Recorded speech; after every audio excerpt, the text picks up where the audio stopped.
Arratsaldeon, buenas tardes. Arranca esta edición de Quirola Gaur con las claves de la primera ref en sus dos grupos. Problemas para el Badajoz, si ya los tenía el Extremadura, problemas para el Badajoz. Puede que no tenga fondos ni para el desplazamiento a Majadahonda. No es evidentemente lo que deseamos, ni nadie del mundo del fútbol desea, como también que lleguen equipos como el Extremadura en la situación que llegaron al estadio, independientemente de la victoria que cosechó el pasado sábado en el Estadio Galde Irún. Pero bueno, esa es la realidad desde hace muchos años de la tercera división del fútbol español, porque no lo olviden que es la tercera división, la división de bronce, por muchos conceptos económicos que se muevan, no deja de ser una tercera división, en este caso con dos grupos, un concepto interesante en cuanto al incremento cualitativo, pero los dos problemas que van a tener, de hecho Extremadura está teniéndolo y Badajoz, pues hacen que de nuevo ese cementerio de elefantes cause verdaderos problemas y estragos. De ahí que supongo que en la órbita de Unai Emery y de todo su grupo, de Igor Emery, esté cuanto antes tratar de buscar el ascenso a segunda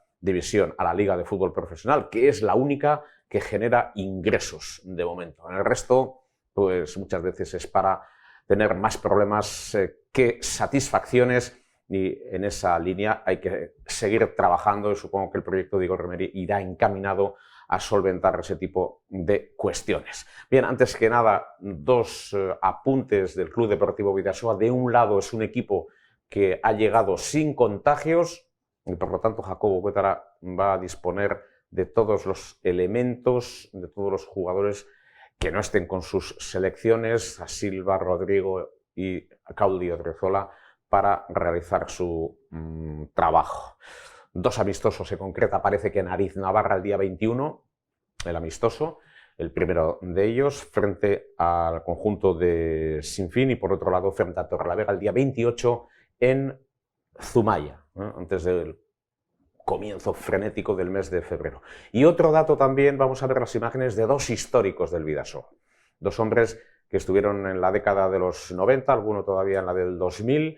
Uno era Olivier Giroud, fue presidente de la Liga Nacional de Balonmano, era un extremo de muchísima calidad internacional francés, está entre los nominados para entrar en el 7 inicial de la historia del balonmano francés en los últimos años, en una encuesta realizada por el periódico L'Équipe.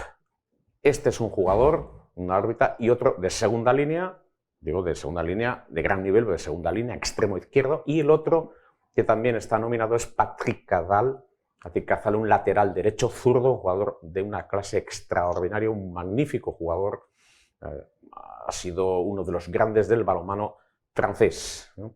Es entrenador del Dunkerque en estos momentos. Bien, pues el Bidasoa tiene el orgullo y puede anunciar que estos dos jugadores pueden entrar en la máxima leyenda del balonmano francés. Han sido nominados por el diario L'Équipe. Dicho todo lo cual, vamos a ir avanzando ya en lo que son las claves de la primera red. Vamos a ir saludando a Giovanni Battista, que es periodista, colaboradora también de esta casa. Un saludo, buenas tardes, ¿qué tal, Giovanni? Muy buenas tardes. Aitor Lanz, muy buenas tardes, ¿qué tal? Hola, buenas tardes. Bueno, pues vamos a observar con detenimiento algunas cuestiones. Antes que nada, vamos a entrar en línea de debate. Y antes de hablar de las declaraciones de Aitor Zulaika y de hablar del Real Unión y del amistoso, por cierto, del viernes en el Estadio Galde Irún a las 11:30 de la mañana. Frente al Eibar, no frente al Vitoria, estaba anunciado uno en Umbe frente al Vitoria, eso se aplazó por cuestiones relativas a la COVID. Frente al Eibar, vamos a hablar de una cuestión importante, que es los problemas que ya comienzan a tener algunos de los equipos inmersos en esta categoría. Aparentemente eran solventes Extremadura, Unión Deportiva y Badajoz. Estamos hablando de un hombre que de números sabe un rato largo, como es Aitor Lanz. Todo esto no cambia, ¿verdad? No, efectivamente no cambia, ¿no? Al final ya sabíamos el año pasado los problemas por los que estaba atravesando el Badajoz, lo que pasa que siempre es información delicada que no conviene sacar, ¿no? Porque hasta que no hay pruebas nadie puede decir nada, pero es verdad que ya sabíamos que los propios jugadores habían dado facilidades de cobro al club, y bueno, pues toda esta situación al final se ve enmarañada en esto, ¿no? Y ya pues bueno, los problemas también que está teniendo el Extremadura, que ya son sabidos por todos, ¿no? Al final es verdad que es una categoría que no genera ningún negocio, vamos a hablar claro, y prácticamente lo que ingresas es lo que gastas, ¿no? Incluso cuando hay inversores privados, como es en la mayoría de los casos, pues al final siempre supone que tienes que poner dinero de tu bolsillo y por lo tanto pues es una situación difícil de gestionar. Estamos viendo la rueda de prensa en la que Dupi anunciaba los problemas que tiene la realidad, que tiene el Badajoz.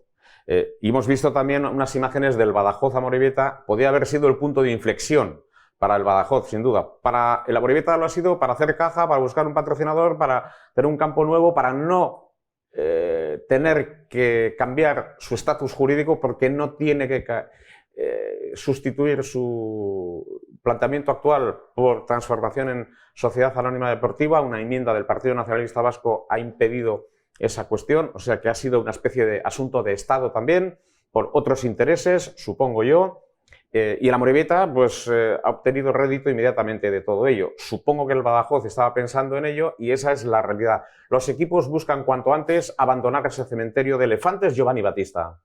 Sí, es muy triste, ¿no? Que sea la tercera categoría del fútbol español, llamándose como se llame, siga siendo una categoría deficitaria. Da envidia y lástima ver otros países que no necesariamente tengan que tener una renta mayor que la de España, teniendo bastante más cariño y respeto hacia las categorías que van por debajo de la segunda división. No es el caso de España. Sí que se ha visto un pequeño avance con respecto a años anteriores con la creación de la primera ref, un poco el cuidado, y eso puede ser el germen de un avance, pero está claro que todavía no va a ser a corto y dudo que incluso a medio plazo, y se van a seguir dando esas situaciones. Al final yo reconozco que me encontré con la situación del Badajoz pues casi por casualidad, mientras el sábado pasado estaba en la retransmisión del partido contra el Extremadura, no sabía la situación del Badajoz, y la verdad que da bastante lástima. Y se ven ciertos patrones, ¿no? Hay ciertas regiones en España que tienen esa tendencia a tener problemas, y por desgracia Extremadura es una de ellas. Aitor, tú has estado de alguna manera cerca de lo que ha sido lo incipiente de la primera ref. Estabas en el Consejo de Administración del Real Unión cuando evidentemente se hablaba de toda esta reestructuración que de alguna manera llegó un poco de sorpresa, pero bueno, todo esto no es nuevo. Tú estabas en esa situación y supongo que dada tu formación y tu dimensión, este es un mal endémico, es un mal estructural. Aquí esto no es coyuntural, esto hay que cambiar de arriba a abajo si queremos que sea una categoría competitiva, pero no competitiva en el capítulo deportivo, que también, sino con otros parámetros, ¿no?, de estructura económica. Sí, lo que está claro es que al final los ingresos de patrocinadores podemos decir que la cantidad que se percibe es muy baja, que básicamente son las entidades las que sostienen prácticamente la mayoría de los deportes y las televisiones, ¿no? La televisión al final le aporta una cantidad que podríamos decir que es ínfima para lo que necesitan estos clubes para seguir funcionando, y la propia federación pues no está dando más que 250.000 euros, no creo que no es mucho más actualmente, ¿no? Y entonces esto hace que al final con una plantilla de 24 o 22 jugadores profesionales pues realmente no te alcanza para poder pagar esas nóminas, sus seguridades sociales, todos los campos de entrenamiento, todas las instalaciones, todo el personal, los cuerpos técnicos, que son de 8 o 10 personas. Bueno, al final hay una serie de cosas por detrás, una infraestructura de un club que son bastante grandes y que requiere de muchísimo más dinero del que realmente generan los clubes, ¿no? Ya lo vivimos en Irún, no llegando a este extremo, pero al final es una realidad.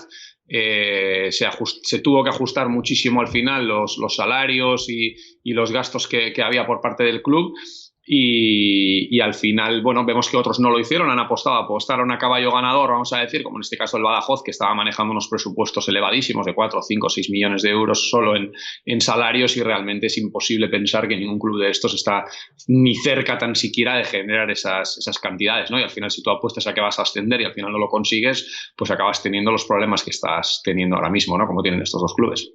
Es curioso, comentabas lo del tema de las ayudas por parte de la federación, que no se den más ayudas cuando luego nos meten doblada la Supercopa en Arabia, vulnerando derechos no solamente de aficionados, sino humanos, nos meten doblados amistosos en lugares que poco tienen que ver con el rendimiento deportivo, con aprovechar ese partido para preparar, y aún así, pues dan la cantidad que dan y, ojo, amenazando y casi diciéndote que tendrías que dar las gracias.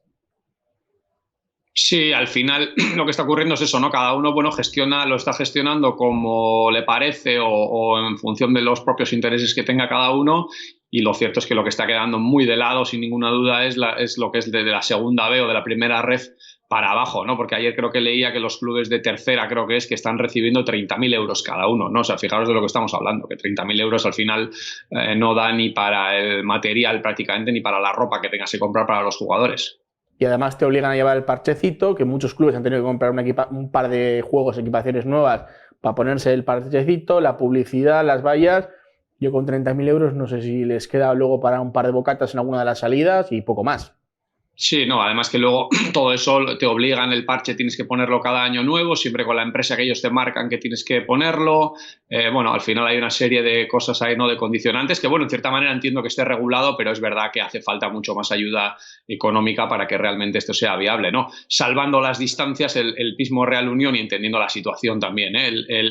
El presupuesto también presentaba unos gastos muy superiores a los ingresos y efectivamente el propio Igor de lo que decía, ¿no? Al final tenemos cuanto antes que conseguir que estos ingresos suban, me da igual que sea vía patrocinios, vía colaboraciones, vía socios, vía la que sea, porque realmente al final tú no puedes sostener en el tiempo más gastos que ingresos, como es lógico. Claro, esta es una situación, pero no es nuevo, ¿eh? Es un cementerio de elefantes desde 1900. Desde la primera reestructuración de los años 60 y luego la de los 70, porque no hay que olvidar que hubo 4 grupos de tercera en los años 70, tenían muchísimos equipos, problemas económicos, incluido el Real Unión en una época, es verdad que era otra época, también valga la redundancia, que hubo una reestructuración animada por el propio Real Unión, en 1977 y que entró en 2 grupos, igual que ahora, ¿eh? Y que inmediatamente también, a los pocos años, hubo que hacer un cambio, una reestructuración con 4 grupos. Al final, y eso que acudía más público, actualmente estamos viviendo situaciones en San Sebastián de los Reyes, Real Unión, pues vimos 200 espectadores, el otro día en el estadio había unos 500 espectadores. En otros escenarios, pues la cosa pues, está con 600 o con 800 espectadores. Es verdad que hay equipos que no tienen nada que hacer en la categoría, como el Deportivo de La Coruña o el Racing de Santander, por poner un ejemplo, o el Albacete, supongo yo, ¿no? Pero además que el Albacete dura muy poco, menos que un caramelo a la puerta de un colegio en la división superior.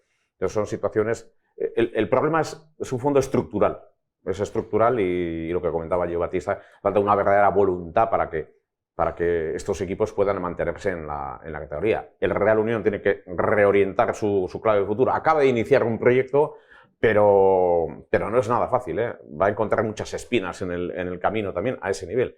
Y si no hay ascenso, evidentemente pues, habrá dificultades y habrá problemas, Aitor. Sí, al final, en este caso, por ejemplo, que pasa la categoría de 80 o los 100 que había el año pasado, pero bueno, de 80, vamos a decir, pasas a 40, al final te encuentras que tú quieres ser más competitivo, eso te hace ir a por jugadores de mayor nivel, por lo tanto de mayor salario, y es la pescadilla que se muerde la cola, ¿no? Al final tú si quieres ir a por jugadores, mismamente los que está liberando ahora el Extremadura, pues tienen un salario importante, ¿no? Y tú ya partes de una base en la que no te dan los ingresos, y esos jugadores vienen cobrando más que lo que cobran los tuyos actualmente. Entonces, o sea, estás haciendo la bola todavía más grande, ¿no? No sé si la solución sería, como hacen, por ejemplo, en Inglaterra, que únicamente haya un grupo y quizá con un grupo al final los ingresos que destinas al resto de clubes son el doble. O realmente es una solución complicada, ¿no? Porque si tú te quieres ceñir a ingresos y gastos, pues realmente los sueldos en muchos de los clubes son insostenibles. Sí, el problema, Hitor, es que creo que aquí hay un tema de que los clubes no tienen suficientes ingresos como para hacer desplazamientos por toda España en un único grupo. O sea, sí que sería lo más beneficioso para la categoría, ¿no? Que solo hubiera un grupo por debajo de la segunda división, un grupo muy fuerte, pero el tema es que en Inglaterra creo que tienen más músculo económico para esos desplazamientos en los que un equipo de yo qué sé, pues el Sunderland, por ejemplo, que está en el norte de Inglaterra, pues vaya a jugar contra un equipo, contra el Plymouth o con un equipo más o menos de categoría que esté en el sur de Inglaterra, ¿no? Pero sí que está claro que ayudaría bastante, pues igual centrarlo en un solo grupo y que pues la ayuda económica fuera mayor. Pero me parece que hace falta un par de añitos todavía para reestructurar eso. Es complicado, además, la situación, por ejemplo, en este caso del Real Unión, tiene la Real Sociedad muy cerca, que acapara prácticamente, tanto con la factoría Zubieta como con la propia estructura de la Real, con la entrada de los fondos de inversión en la Liga de Fútbol Profesional, es otra situación y el proyecto del Real Unión tendrá que tener otra deriva. La única solución es el ascenso a ese nivel, porque supongo que el accionista mayoritario en un momento determinado pues dirá, hasta aquí he llegado, ¿no? En cuanto a la inyección económica que evidentemente hay que realizar y hay que transformar todo lo que es la infraestructura del Estadio Unggal, todo lo que supone la modernización y la transformación digital, que están también en ello, la transformación de infraestructura deportiva es muy complejo y los recursos son los que son, a nivel institucional y a nivel de empresas que puedan patrocinar, ¿no? Porque esa es la realidad, Aitor. Sí, no, sin ninguna duda, en Irún el cambio que se está haciendo era necesario, y lo digo porque lo he vivido en primera persona, era necesario y creo que se está haciendo francamente bien, pero es verdad que creo que además es lógico, ¿no? Si tú adquieres una empresa o una participación mayoritaria, lógicamente al final siempre vas a buscar un retorno o al menos no perder, ¿no? Entiendes lógicamente que la inversión es a largo plazo y que puedes entender que durante 3-5 años tienes que poner dinero, pero también esperas que en un momento dado esa inversión tenga un cierto retorno o al menos tener esa estabilidad económica, ¿no? Y al final en una empresa de este estilo el gasto mayoritario es lógicamente son los sueldos de los jugadores, los patrocinios de los que estamos hablando, no tengo las cifras, pero me puedo imaginar que en ningún caso llegan a 5 cifras o en muy pocos casos, desde luego. Por lo tanto, estamos hablando de cantidades bajas, aunque todas evidentemente son bienvenidas. Y evidentemente pues encontrar ese equilibrio es complicado, sobre todo cuando ahora estamos hablando de que el sueldo medio de un jugador de primera ref, no hablo del Real Unión, pero puede estar del orden del doble o el triple de lo que estaba la temporada pasada. Sí, sí. A ver, más en este país los pasos no se van a dar bruscamente. O sea, eso está claro, pero es que, por desgracia, por mucho que entendamos que esto es un sentimiento, sin la pasta no va a haber movimiento. Y lo que hemos dicho, ¿no? El músculo económico de los patrocinadores va a llegar hasta donde va a llegar, o a un patrocinador con perdón se le va la cabeza, o yo creo que mucho más no queda a exprimir. Entonces habrá que buscar otras fórmulas, darle una vuelta y a partir de ahí crecer. Bastante tendrá, por ejemplo, en el caso de Real Unión, con mantener los que tiene. Bastante tendrá, Aitor, con mantener los que tiene, porque es una situación, en general, digo, compleja. Lo que ocurre es que hay un nuevo equipo gestor y yo supongo que el equipo gestor está mirando a otro escenario, porque la primera red da para lo que da y los ingresos son los que son. Eso está claro. Hay que generar un entorno, hay que generar una dinámica, hay que generar de nuevo una conciencia. Eso no es fácil, han sido años de mucha desafección social, años de dificultades y ahora retomar el pulso pues tiene sus dificultades, ¿eh? Y eso está claro. Y el motor económico, pues ya sabes que a veces se agota y se buscan otros parámetros. El único parámetro que puede darle sostenibilidad a este proyecto, por ejemplo, el de Real Unión, es el ascenso a segunda división. Y esa es la realidad, Aitor.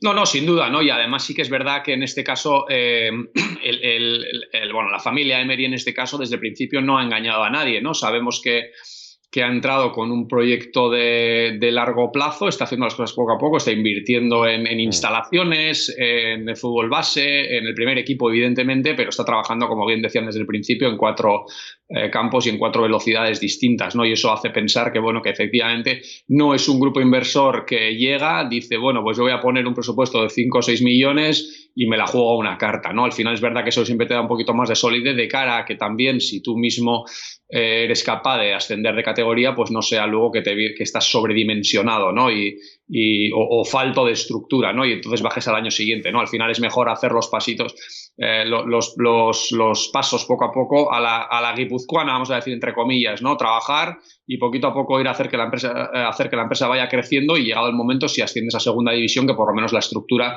la tengas preparada, ¿no? El ejemplo está bien claro, está a 100 kilómetros, que es Eibar, que efectivamente lo hicieron bien con el paso de los años. Y aunque han bajado a segunda división, pues bueno, sigue siendo un equipo sólido, es el equipo con mayor presupuesto de la segunda división, y efectivamente, pues si todo sigue con normalidad, pues va a estar siempre en ese ascensor, vamos a decir, ¿no? Y al final, la Moribeta, que da la sensación que sube de casualidad, pero la Moribeta, fíjate, está ya haciendo caja. Sí, sobre todo lo que no tiene que hacer, que creo que no ha hecho, es volverse loco, ¿no? Como ocurrió en Irún, hay que hablar con franqueza, y no hay que fichar a un ruso que viene y cobra un dineral y no aporta nada, y al final lo que está haciendo es tirar de cedidos, que eso probablemente reduce mucho el coste que está teniendo, aunque está teniendo mayor, y está al final tirando de jugadores también de cercanía, que también en cierta manera pues siempre tienen alguna involucración mayor en el proyecto, y eso pues hace que al final, si tú desciendes, no tengas compromisos adquiridos por un importe tan grande, ¿no? Y te lleve a la situación en la que estuvimos en el Real Unión, que hemos arrastrado hasta hace 4 días, como quien dice. Bueno, la situación del Extremadura, fíjate cómo llegaba, un partido raro, pero era raro ya desde el comienzo de la semana, ¿no? Para el Real Unión. Ya ha terminado esta cuestión, perdió con un equipo filial prácticamente, y las cosas no salieron el pasado sábado. Por eso se enfadó el público, porque perdió con un equipo de paños menores, en este caso, un filial. Salieron bien las cosas, pero perdió de esta manera. No obstante, considerando esta situación como un accidente de Real Unión, Aitor es cuarto en la clasificación, durmió tercero, y el 14 de agosto los 3 que estamos aquí hubiésemos firmado esa situación. Eso está clarísimo. Yo creo que los 3 que estamos aquí y los 30 o 35 personas que están alrededor del primer equipo, incluyendo jugadores, también. Y probablemente la afición entera también. Es decir, yo creo que el partido es un accidente. No creo que sea un mal partido, honestamente. No creo que sea un partido para perder. Es verdad que es un partido muy complicado de salida. Al final, ya como entrenador, pues ya tienes muchas cosas que controlar, como para encima saber que juegas contra un equipo al que no conoces, que te viene con chavales jóvenes, que tienen una oportunidad, que quieren demostrar que... Bueno, es un partido complicado de jugar. No quiero excusar tampoco al equipo, ¿no? Y es verdad que luego Aitor, yo creo que tiene ese arranque en la rueda de prensa. Creo que en el fondo no le falta razón. Quizás sí que es verdad que tampoco hay veces que en estas ruedas de prensa no hay que coger la literalidad de lo que se dice, pero sí un poquito el mensaje, ¿no? Y probablemente hay que entender que él viene cabreado porque viene de perder ese partido que probablemente tampoco se esperaba. Pero creo que sí que tiene cierta razón, que hay que entender que el equipo está cuarto, venía de estar tercero hasta antes de jugar el partido, creo que se está haciendo bien las cosas, él defiende al equipo, que creo que lo hace bien, defendiendo el trabajo que está teniendo, y bueno, creo que hay que tener un poquito más de cautela por parte de todos. Al final, siempre lo digo, ¿no? Cuando se pierde el partido, lo mismo cuando se gana, siempre es mejor dar 2 pasitos atrás, ver un poquito desde fuera la situación, ¿no? Y entender que al final el equipo está cuarto, van 18 jornadas jugadas, y bueno, que está todo abierto, ¿no? Lo que le ocurre a Aitor el otro día, perdona Giovanni, lo que le ocurre es que tiene un calentón en el momento del abandono después del círculo en el centro del campo. Varios espectadores le increpan, no a él, le dicen que hay que hacer trabajar más a los jugadores estaban enfadados porque no habían recibido mucho ánimo. Pero, pues cuando pierde un equipo, lo que ocurre y lo que tiene que ocurrir, está todo el mundo enfadado.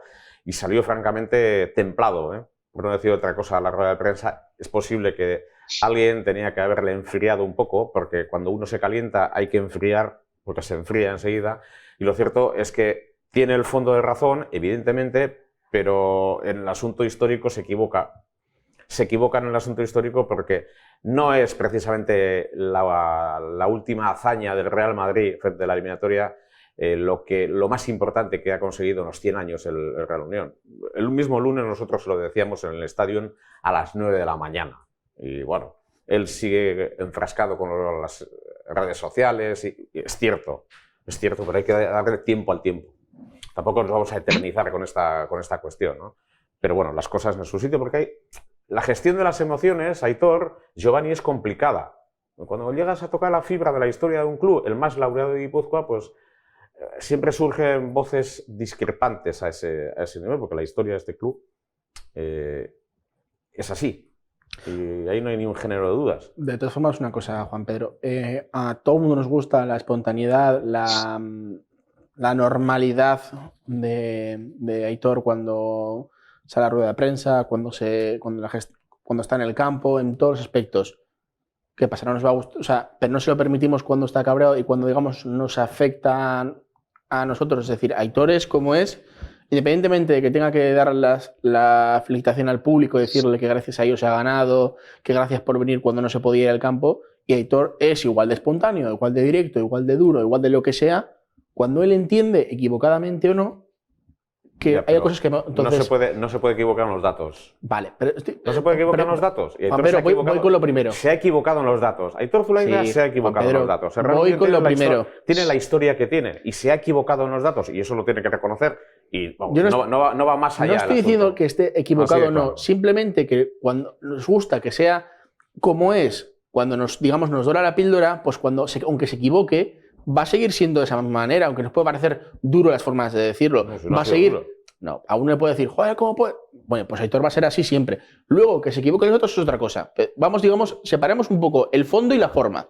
Yo estoy hablando de la forma. Luego hablamos del fondo, de lo que ha comentado, si está equivocado o no. Tú, evidentemente, sabes mucho más del tema, incluso yo, aún siendo más joven y esto, me parece que hay otras cosas, evidentemente, más importantes que la eliminación del Real Madrid. Pero primero voy un poco a las formas, que puede parecerles mucho cante y que no dejar salir a gente a hablar. Bueno, vale, Aitor es como es, para lo bueno y para lo malo. Sí, pero bueno, hoy todo eso está regulado.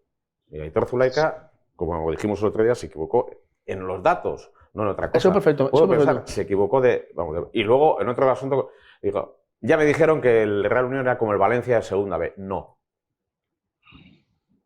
Y si no, que se lo pregunte a Unai Emery, que ha sido entrenador del Valencia. Ni tampoco está aquí Perico Morata. Porque si le coge Perico Morata el sábado, ni te cuento, ¿verdad, Aitor Lanz? A ver, estoy de acuerdo que evidentemente el Estadio Ungara y la afición están muy lejos de ser lo que es Mestalla, ¿no? Al propio Unai, con el equipo tercero en Valencia, pues le cantaban domingo sí, domingo ya que se fuera a su casa.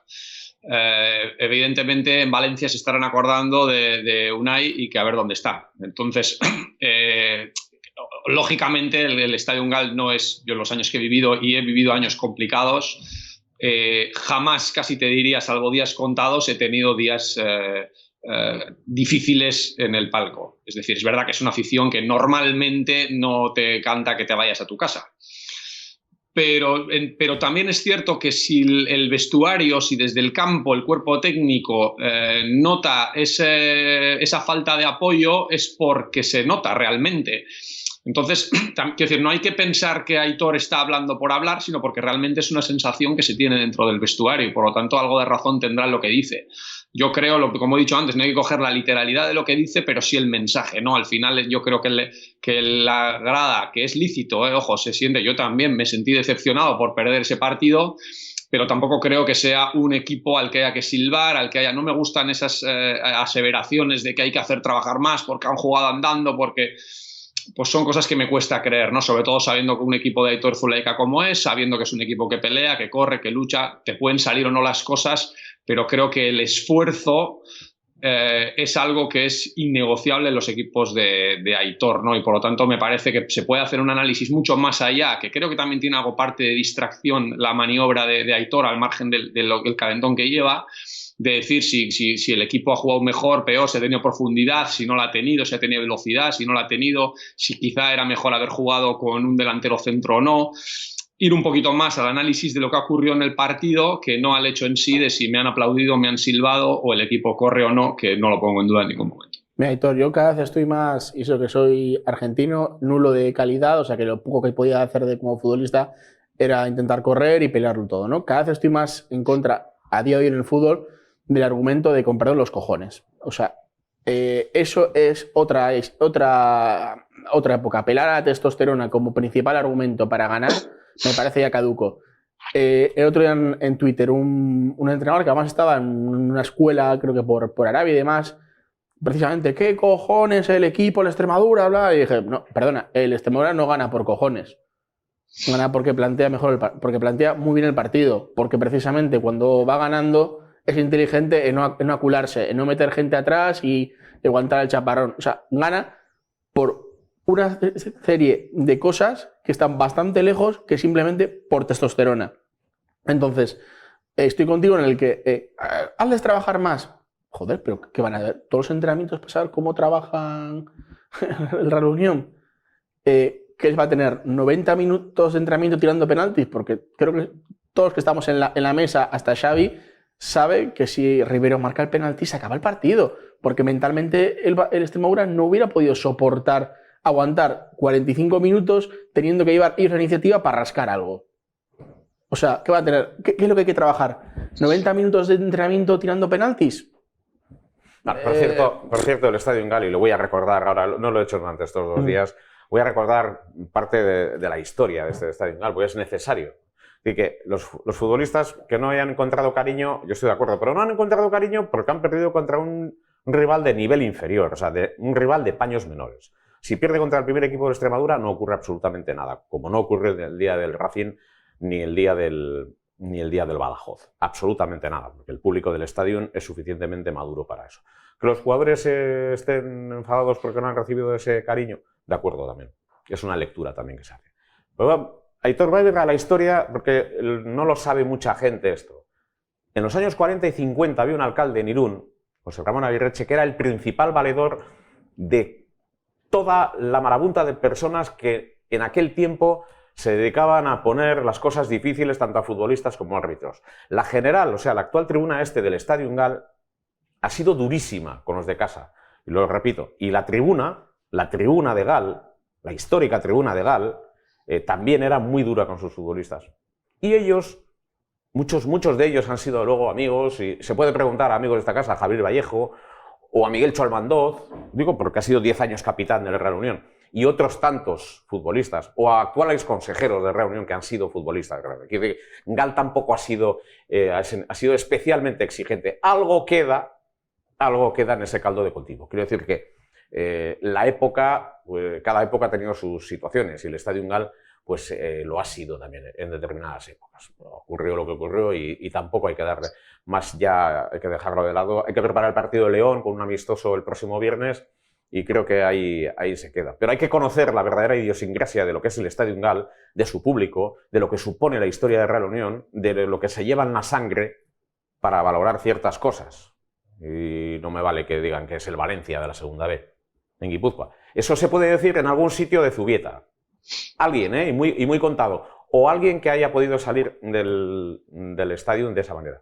Pero te recuerdo, por ejemplo, Aitor, que la gran mayoría de técnicos de Zubieta o de técnicos, incluido el propio Aitor Zulaika, que vino del Lago Nonac, han recalado en el Real Unión. Y puedo hablar en nombres de Miguel Sola, Javier Zubillaga, Santana, Aitor Zulaika, Juan Domínguez, Larburu en su momento, entrenadores, Luis Llopis en el Real Madrid en estos momentos. Tengo una lista que la preparé con Gio ayer, bueno, de campeonato. Y futbolistas ni te cuento. El último importante hoy es Radazábal. Pero bueno, hay muchísimos más que han pasado por eso.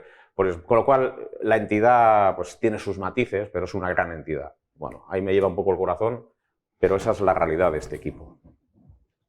Sin duda, y estoy de acuerdo contigo, sin duda al final es verdad que yo creo que hablando de esos temas históricos, bueno, se equivoca Aitor, seguro como es una persona inteligente, pues pedirá disculpas cuando toque, pero también creo que, insisto en que tampoco hay que darle mayor importancia. No, está así, y punto, es así. Y hay que intentar ganar en León, y va a ser muy complicado. Eso es. Fíjate si irá motivado Carlos Bravo a León, si es que juega. Fíjate, si era mejor el público del Reino de León. No, sin duda el público del Reino de León es de los claro, complicados y de los duros. Si irá motivado. Bueno, es verdad que hay que trabajar el partido de León, hay 15 días por delante, hay que pensar que son 3 puntos importantes, que el equipo lo está haciendo bien fuera de casa, que tiene que seguir tratar sumando. Hay que tratar de llevar la contraria al director deportivo, que salió diciendo que en casa fuera íbamos a dejar de sumar puntos. y bueno, y ver si de alguna manera pues podemos mantener esa racha y seguir manteniéndonos entre los 6 primeros. Que no será fácil. Hablábamos aquí al comienzo de temporada. Objetivo número 1, permanencia. Y hay que seguir trabajando. Y hay que ser consciente, como decía Aitor Zulaika, de dónde venimos, dónde estamos y hacia dónde vamos. Eso... Y yo añadiría, ¿y quiénes somos? ¿Y quiénes somos? Sí. Bueno, pues es que somos muy importantes. Somos el club más laureado de Guipúzcoa. Hay un seguidor de ventas que me suele decir que ya la Real Sociedad lo ha equiparado. Bien, puede ser, puede ser. Pero bueno, son épocas diferentes, títulos diferentes y circunstancias diferentes. Le compro el mensaje, como decía el otro día, le compro el mensaje. Viernes, Giovanni, le espero en Gal. Ahí estaremos. Hay un amistoso Real Unión Eibar también. Y nada, Aitor Lanz, vamos a dejar a los grupos tranquilos. El Andorra es tercero, está el Albacete en posición de líder. Bueno, el Atlético Baleares también está cuarto en estos momentos, el Villarreal B segundo. Aquí en el grupo 1 el Deportivo sigue siendo el líder, con el Racing de Santander, como no, evidentemente. Ha entrado el Racing del Ferrol, que ganó en Irún, por cierto, y nadie dijo nada. Y luego llega cuarto, ¿quién? El Real Unión. El Real Unión, Aitor. Pues ahí está el mérito de este equipo. Gracias, profesor Lanz. Muchas gracias a vosotros, que paséis buen día. Un abrazo. Gracias, Giovanni Battista, por estar con nosotros y bueno, seguir avanzando en este maravilloso mundo del fútbol, ¿no?